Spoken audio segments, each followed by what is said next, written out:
48 volts. So ito yung daan niya, kulang natin yung permission. Tapos ito yung bago. Ayan. Tayo scan natin. So ayan, tingnan nyo guys, oh. May problema ito pag ganyan guys. Okay, ayan guys, na-communicate na. So help.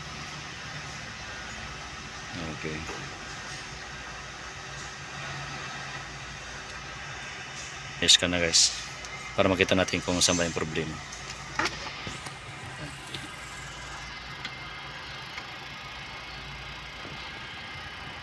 So ito yung port niya guys, oh. Battery cell voltage too low port, battery cells. So ito yung battery cells niya guys. So ito yung battery pack, yung mapalitan natin guys. Ito nung guys ang kanyang 48 volts. So may bago naman tayo dyan. So ito yung daan niya guys. So ito yung bago, yung papalit natin. Ayan.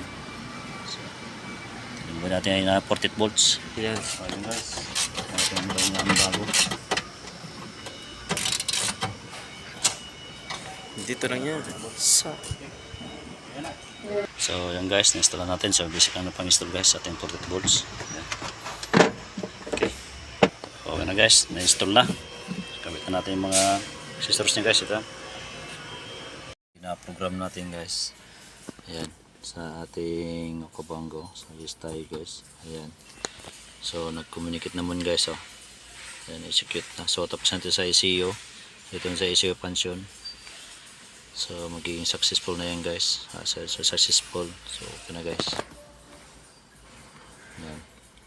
So punta dito sa kanyang right function. Okay. Ito lang guys. So ayan guys, nag-execute na. Ayan. So gano'n lang ka-basic guys. So lahat yan mag-program yan guys. So okay. Okay. Okay na. Okay na guys, return na natin. Yan, so tingnan natin yan guys, oh. So battery, fan fault, feedback. So okay na, steering na guys, oh. Yan, history na. So ang cart na lang sa steering naman yan guys, oh. Steering. So EPS naman naman. So madala yan guys. So itong kanya sa BLS, okay na. Ayan, okay na guys. So itong TPMS lang guys, kulang ng hangin yan guys, oh. Ayan. So ito yung port codes niya. Ayan. So okay na. Yung 48 volts. So ayan guys, huwag niyong kalimutan mag-like, mag-share sa aking YouTube channel. Marcus lang po. Ayan. Bye-bye.